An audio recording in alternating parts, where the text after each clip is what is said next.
Hello everybody, welcome back to Total Outdoors, and today we're going to be checking out the Grylls Ultimate Multi-Tool, also known as the Gerber suspension.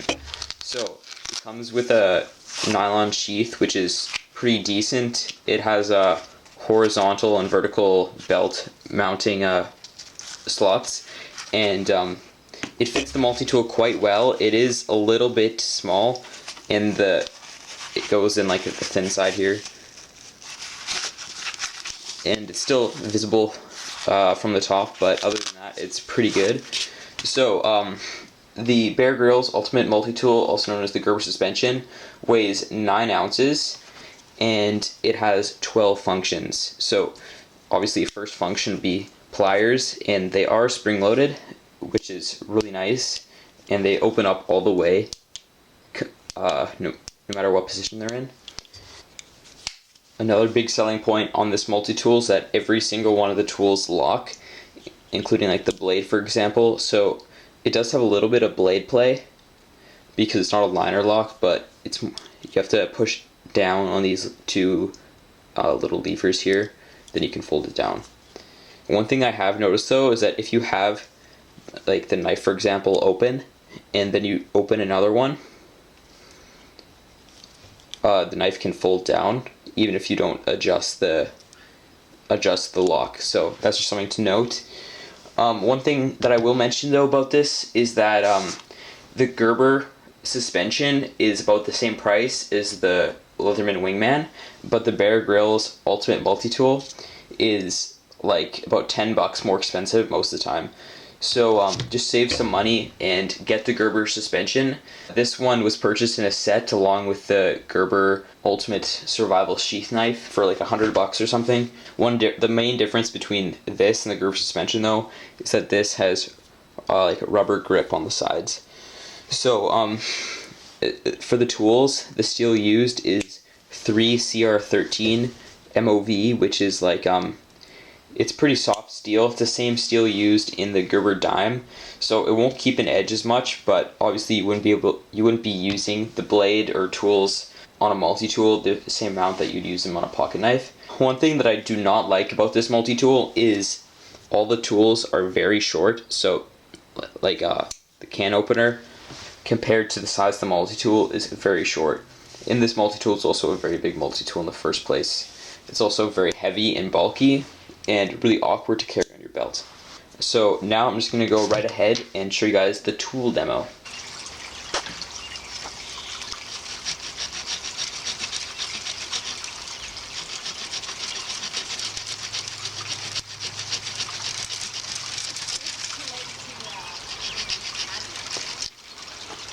So now we're going to do a paper test, and then we're going to do some whittling, and then we're also going to do another paper test to kind of do an edge retention test.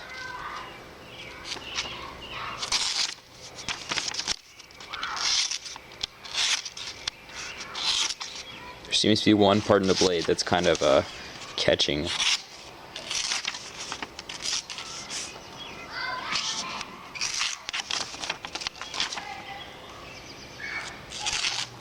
Yeah, it's not wanting to do it at all. Cut's fine though.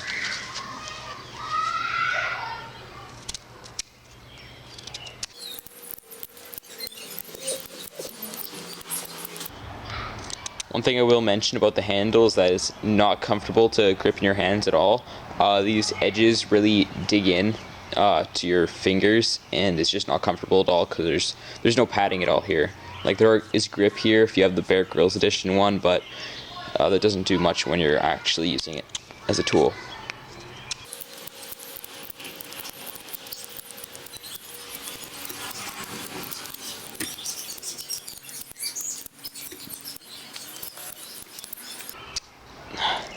And this is a very dry, dead piece of wood here. Okay, so whittled the piece of wood a little bit, and now we're going to do the paper test again.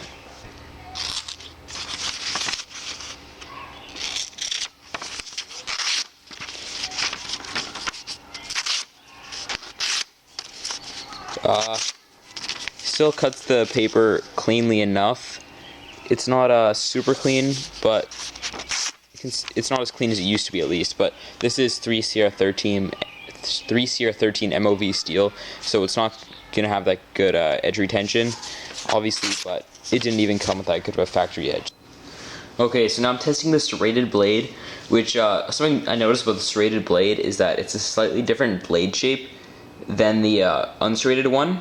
This one is more of a curved point here, but this one's more like aggressive. It's pointier as well than this one. It's almost as if they designed this one for like rescue or something, like cutting a seatbelt so you didn't cut yourself.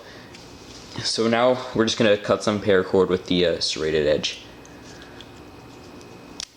This is hollowed out paracord, by the way.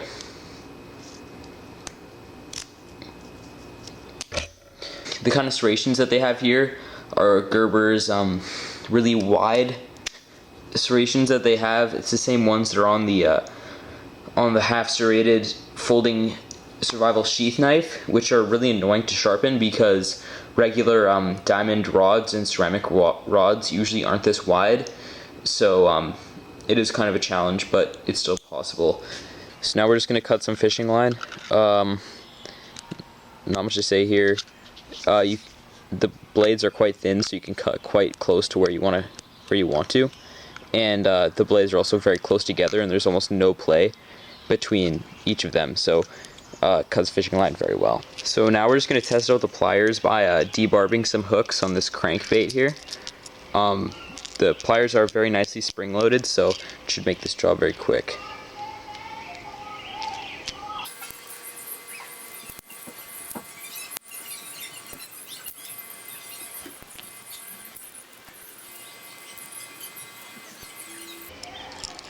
So in conclusion, the pliers are very good, and they're very easy to operate one-handed because of the nice spring load, which we can see here is just really good. So now to test the wire cutters, we just have some regular 16 gauge wire here. One thing that I will say about the wire cutters is that they're basically just two triangles going together to cut the wire, compared to like a Leatherman Squirt PS4 or Gerber Dime, where it's actually like two things going right past each other, like a pair of scissors. So I'm pretty sure this style would be more robust, so you can cut thicker wire.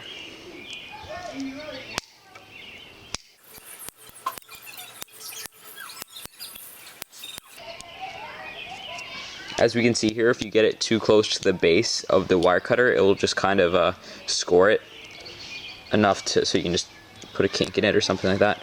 But they're definitely very effective, and again very easy to operate because of the spring-loaded pliers.